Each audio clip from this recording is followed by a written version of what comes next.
Fala aí, meu padrinho, beleza? Professor Cisley Herculano de Geografia para nossa parte 2 sobre os domínios morfoclimáticos. Se você chegou aqui, se você caiu de paraquedas, se você errou a ordem na nossa plataforma, então saiba que essa é a nossa segunda aula do conteúdo. Temos a primeira aula, a qual nós explanamos ali, damos uma iniciação, uma introdução sobre o que são domínios morfoclimáticos, e isso é fundamental, junto também do mapa com a localização de cada um dos nossos 6 domínios morfoclimáticos. Show de bola? Belezinha? Então vamos continuar. A gente tem que partir do pressuposto que os domínios morfoclimáticos são espaços homogêneos, aonde temos a característica de todos os elementos naturais, todos os aspectos naturais, desde clima, relevo, vegetação, solos, hidrografia. Então, cada um desses complexos vai ter sua própria característica, sua própria peculiaridade. Como, por exemplo, o domínio de mares de morros. O domínio de mares de morros, gente, está presente no sudeste do Brasil, mais precisamente na região serrana de Minas Gerais, do Rio de Janeiro, do estado de São Paulo. Então, em toda a área que vai abranger principalmente aquele relevo com formas arredondadas, composta por diferentes morros e serras, que nós temos ali como principal delas a nossa Serra do Mar. E já que a gente está falando de relevo, temos aqui um relevo cristalino, que é um relevo muito antigo. Lembra que a gente tem duas estruturas geológicas, as estruturas cristalinas, os escudos, e as estruturas sedimentares, as bacias. No Brasil não temos dobramentos modernos.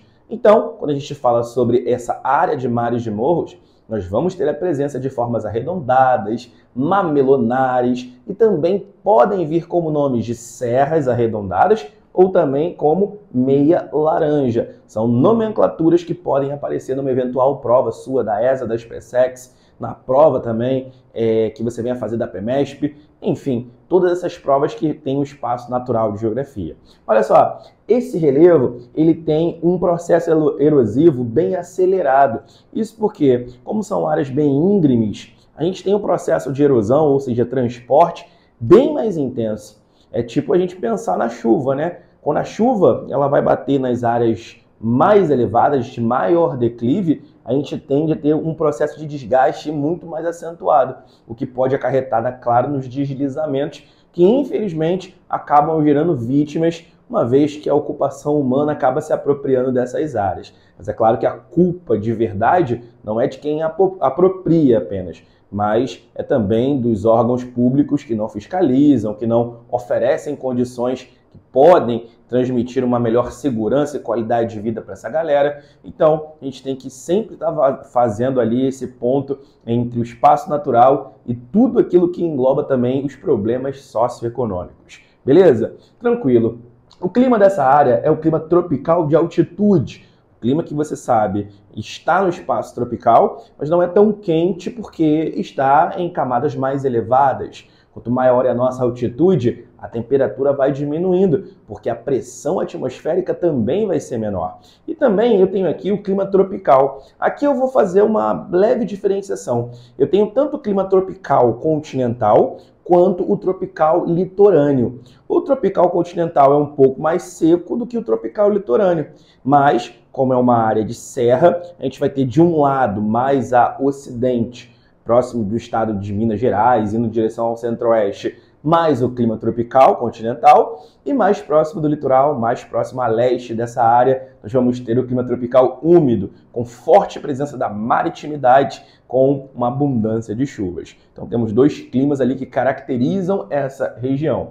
As chuvas são abundantes no verão, tanto no clima tropical quanto no tropical úmido, nós temos a presença de chuvas muito mais constantes nessa época do ano. Tá comigo até aí? Belezinha? Então segue aqui, ó. Floresta tropical, fala da vegetação. A vegetação é a Mata Atlântica. Toma cuidado, porque quando se fala domínios morfoclimáticos, muita gente já associa bioma, e não é a mesma coisa. A gente tende a pensar que o domínio da Caatinga é a mesma coisa que o bioma da Caatinga. Só o nome é igual. O domínio do Cerrado é igual ao bioma do Cerrado. O domínio da Amazônia é igual ao bioma da Amazônia. Não é a mesma coisa. Quando a gente fala de bioma, uma aula que a gente já teve, a gente fala da flora e da fauna. Quando a gente fala de domínios, a gente engloba todos os aspectos naturais, ok? A nomenclatura pode ser a mesma, mas os domínios são uma coisa e os biomas são outra. Tranquilo? Então, quando a gente fala de domínios de mares de morros, muita gente pensa que é domínio da Mata Atlântica, mas não. A Mata Atlântica é uma vegetação que vai estar distribuída por essa região de mares de morros, ok?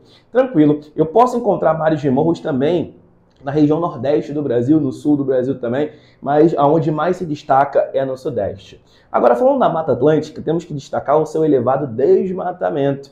Isso porque desde o período colonial, a Mata Atlântica vem sendo devastada pelo extrativismo, pela agricultura e, sobretudo, claro, pela ocupação humana. Hoje a Mata Atlântica entra e se enquadra naquela ideia de hotspot, ponto quente, área que pode ser ameaçada de extinção caso não haja políticas públicas eficazes para poder combater atividades ilícitas. Então, a Mata Atlântica hoje é muito protegida em unidades de conservação. Mas claro que existem menos de 10% da Mata Atlântica daquela tradicional, apenas alguns remanescentes ainda se mantêm no Brasil. É uma pena, né? Mas olha só, eu tenho aqui como floresta perene, não perde folhas, latifoliada com folhas largas, que facilita o processo de evapotranspiração, e ombrófila, que é uma floresta úmida. Ela é uma floresta ombrófila mista, porque apresenta vegetações de diversas espécies. Destacamos na Mata Atlântica a sua elevada biodiversidade. Tem muitas espécies. Essa floresta tropical é riquíssima e não à toa os portugueses se encantaram muito com essa região e começaram a fazer ali a exploração, o extrativismo do pau-brasil. E falar sobre hidrografia, eu tenho bacias hidrográficas secundárias, são aquelas bacias que não são as principais do Brasil, como a do Tocantins, como a do São Francisco, não. Aqui eu tenho as bacias do leste, do sudeste, que são bacias atlânticas, costeiras, utilizadas tanto para geração de energia num porte um pouco menor, mas também para abastecimento da agropecuária, para abastecimento residencial, das áreas urbanas, enfim, são bacias de menor porte, mas elas estão presentes ali, as bacias do Atlântico Sudeste, do Atlântico Leste, totalmente nessa região de mares de morros. E sobre os solos, podemos destacar que os solos são férteis, principalmente próximo da região sul do Brasil, nós vamos ter um solo bem fértil. Se a gente se aproxima da região nordeste, o solo Massapê também é fertilicíssimo. Misericórdia, será que saiu a palavra certa? Mas a gente sabe que o plantio nessas regiões sempre foi muito estimulado em função, é claro, não só do clima, mas também pela questão do solo, que era muito, muito favorável para a agricultura. Continuando com essa lógica, nós temos agora um segundo domínio que nós vamos falar hoje, que é o domínio do cerrado. O cerrado vai ser um domínio que se expande, que está presente pelo nosso Brasil central. Eu não posso dizer que é só no centro-oeste. É no centro-oeste, é no nordeste, é no sudeste, é em parte da região norte. Eu tenho que falar que está no grande centro do Brasil, sabe? Mas não só no centro-oeste brasileiro. O Cerrado vai ser um bioma muito importante para a gente. Mas aqui, falando de domínios, a gente vai englobar tudo. Pega essa visão. Falar de relevo do Cerrado, a gente tem relevos que são cristalinos e sedimentares. Eu tenho estruturas rochosas cristalinas, mas também intercalam-se estruturas sedimentares, ok? Muito importante isso. A gente vai saber que dentro desse relevo do Cerrado, nós temos a presença de chapadões, como, por exemplo, a Chapada de Guimarães, a Chapada dos Veadeiros, a Chapada do Apodi, enfim, eu vou ter uma série de chapadas e chapadões que vão estar presentes em todo esse domínio do Cerrado. Para quem não sabe o que é Chapada, Chapada é um planalto onde tem uma topografia mais tabular, não é tão acidentada igual, por exemplo, as serras, que nós temos os planaltos aonde são mais irregulares. Então, tipo assim, pensa que Chapada é como se fosse aquela barriga daquela pessoa maravilhosa que você almeja ter, ou de repente você tem na academia, aquela barriga chapada e tal, e pensa que serra, que morro é como se fosse a minha, tá ligado? Que tem uma irregularidade, é um pouco mais arredondada, essa vergonha que a gente está observando aqui, ok? Belezinha. Falar sobre o Cerrado também é falar sobre o clima tropical, que também podemos chamar de tropical continental. Principal característica desse clima, gente, 2 estações com alternância de chuvas. Tome nota, o verão chove muito e o inverno chove pouco. Verão úmido, inverno seco. Temos que destacar que essa sazonalidade de chuvas ocorre, claro, por conta do deslocamento das dinâmicas das massas de ar, sobretudo a massa equatorial continental. Se você tem dúvidas sobre esse clima, pega a nossa aula de clima, tem até o climograma lá para você visualizar. Volta na aula que é muito importante para você fazer essa revisão. Olha para cá, eu tenho a savana brasileira sendo chamada de cerrado, tá? Savana brasileira, cerrado vai ser a nossa estrutura natural, que a gente chama de bioma, correto? O cerrado, ele se assemelha muito à savana africana. Diferencia um pouco a diversidade da fauna, mas a flora é bem similar, é bem parecida, até porque o clima é parecido, um clima de faixa tropical. Vamos lá, sobre o cerrado, sobre a savana brasileira, ele tem a presença de arbustos caducifólios que perdem sazonalmente suas folhas e apresentam galhos que são retorcidos. Mas não são arbustos que eu tenho no cerrado, tá? Eu também tenho vegetação de grande porte, que eu chamo de cerradão, e eu também tenho vegetação herbácea, rasteira, que eu chamo de cerrado inferior. Como o cerrado ele vai estar presente em várias partes do centro do Brasil, então ele vai ter essa grande diversidade, essa grande característica, essa riqueza de estratificações. Mas vale ressaltar que também o cerrado, assim como a Mata Atlântica, se enquadra na condição de um hotspot mediante a sua elevada devastação. Só que tome nota, o cerrado ele só começa a ser devastado próximo da década de 1960, que é quando nós temos a expansão da nossa fronteira agropecuária. Os campos de pastagem para pecuária extensiva, as queimadas que são realizadas para tal situação, para tal circunstância, acabam acelerando o desmatamento do cerrado. Beleza, olha para outro ponto aqui, ó. Hidrografia rica. Eu tenho a nascente de grandes rios, de grandes bacias hidrográficas no cerrado, como por exemplo a bacia do São Francisco. O rio São Francisco nasce na Serra da Canastra, próximo ali ao bioma do cerrado. Eu tenho o rio Tocantins, o rio Araguaia também nascendo nessa grande área que abrange o cerrado. Eu tenho o rio Paraguai, que nasce na Chapada dos Parecis, também nessa grande área. Enfim, a gente pode destacar ali grandes rios que têm as suas nascentes no cerrado brasileiro. Importantíssimo. É como se o cerrado fosse um grande guarda-chuva do Brasil. A chuva bate ali no centro do Brasil, que é um pouco mais alto, né? Chapadas, e aí os rios eles vão se escoando, por assim dizer, por outras partes do país. É bem legal, é bem bacana. Olha só, solos ácidos. Solos ácidos é uma característica do solo do cerrado. Esse solo ácido necessita de métodos corretivos para que a plantação seja possível. O que a gente chama de calagem, por exemplo.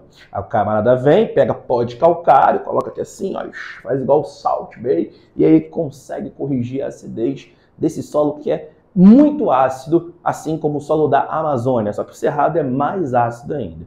E alguns processos nós precisamos destacar. Esses solos do cerrado sofrem tanto com a laterização quanto a lixiviação. Gente, uma coisa é consequência da outra. A lixiviação é a lavagem do solo. Lembra disso? A gente falou da Amazônia. Então a chuva vem, ela pega, varre os nutrientes e deixa outros nutrientes mais pesados concentrados no solo. Aqui no cerrado eu tenho muito óxido de alumínio, eu tenho muito ferro.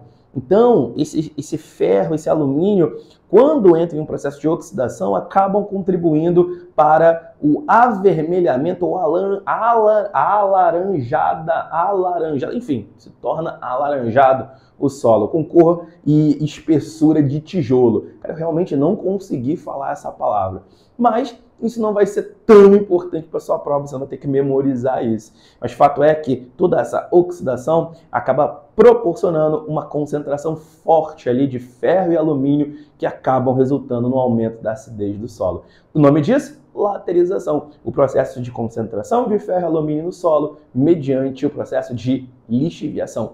A laterização é consequência da lixiviação. A nossa aula de solos vai falar sobre isso. E outro ponto, pode ocorrer o vossorocamento. Vossorocamento é quando eu tenho a formação de grandes buracos, grandes incisões no solo, porque a água ela vai percorrendo, a água ela vai infiltrando num solo desprotegido e a força da água acaba quebrando esse solo, gerando assim grandes crateras e aí, consequentemente, essa água lá do subsolo vai sendo contaminada à medida em que todo o solo ele vai se desenrolando para dentro dessa água. Por último, nós temos o domínio das araucárias. O domínio das araucárias vai estar presente no sul do Brasil. Perceba que a araucária é um domínio, mas não é um bioma. Por isso que a gente tem que tomar um cuidado nessas nomenclaturas, tá? Nem todo bioma é um domínio e nem todo domínio é um bioma. Por exemplo, o Pantanal é um bioma, mas não é um domínio. A araucária é um domínio, mas não é um bioma. Então toma muito cuidado com isso. Agora, o relevo das araucárias é um relevo sedimentar, composto pelos planaltos e chapadas da bacia do Paraná. O que eu quero que você destaque aqui? Eu quero que você destaque que eu tive derrames magmáticos no momento que a gente chama de período mesozoico. Nós tivemos um dos maiores eventos vulcânicos da história do planeta aqui no Brasil. E à medida em que esse magma foi sendo depositado nessas porções aqui do sul do Brasil, foi formando uma estrutura com rochas ígneas, rochas magmáticas, que vão ser muito importantes, é claro, para a fertilidade do solo posteriormente. Então, vamos destacar aqui os derrames magmáticos do Mesozoico, formadores da nossa bacia do Paraná. Ó, o clima é o subtropical, clima do sul do Brasil, onde eu tenho uma influência forte da massa polar atlântica, que carrega ali ventos frios e ventos úmidos, grande parte do nosso inverno brasileiro, mas é claro que também em outras estações no sul do Brasil a MPA chega com mais facilidade. Pega a visão, eu tenho a vegetação da Mata dos Pinhais, que também pode ser chamada de Mata das Araucárias. Aqui, essa vegetação florestal, ela é aciculifoliada, com folhas pontiagudas, pinheiros. É uma espécie que não apresenta tanta diversidade, muita biodiversidade na região, sendo um pouco mais homogênea, com a presença ali da araucária, da erva mate, do cedro, mas não tem tanta biodiversidade como, por exemplo, a Mata Atlântica, como a floresta amazônica. Beleza? Olha só, Bacia do Paraná é a nossa região hidrográfica predominante nas araucárias, onde eu tenho na Bacia do Paraná, o Rio Paraná, o mais importante, e nessa bacia destacamos o maior aproveitamento hidrelétrico. É aquela bacia que mais gera eletricidade no país. É importantíssimo para a gente poder sempre não estar confundindo a maior potencial, o maior que gera energia. O maior potencial é na Amazônia, o que mais gera a bacia do Paraná. E aqui vale destacar os solos férteis de terra roxa que vem a partir da decomposição do basalto. Lembra que eu falei para você que lá formam rochas magmáticas com aquele derramamento vulcânico no sul do Brasil? Pois bem, quando esse magma vira uma rocha chamada basalto. E esse basalto entra num processo de composição e forma um solo que nós chamamos de terra roxa, que de roxo não tem nada, é uma terra avermelhada. Perfeito? Mas é um solo muito fértil, inclusive associado aos plantios do café, aos plantios iniciais da soja, aonde eu hoje já estou percebendo algumas plantações de cana-de-açúcar. Enfim, é um solo que tem uma fertilidade natural bem riquíssima. Acabou, professor? Acabou? Não, não acabou. Falta falar das faixas de transição. As faixas de transição, quando você olha novamente para aquele mapa maravilhoso, olha aí o mapa de novo, que eu falo para você, tira um print desse mapa, copia esse mapa no seu caderno, imprime no Google, mas coloca no seu caderno que é importante. Todas essas áreas entre os domínios aí, ó, você está vendo? São as faixas de transição. Nessas áreas, eu tenho uma elevada biodiversidade, tanto da flora, quanto da fauna, quanto do clima. Apresentam-se como áreas que vão estar intercalando diferentes domínios morfoclimáticos. Lá eu vou ter, por exemplo, o Pantanal, a Mata dos Cocais, o Agreste brasileiro, que não se configuram como domínios próprios, mas estão nessas áreas de transição bem especiais do Brasil. Pois bem, fico por aqui, espero que você tenha entendido. Vou deixar o quadro para você tirar aquele print maravilhoso. Dito isso, tamo junto e avalie o vídeo, tá? Avalie o vídeo. Grande abraço.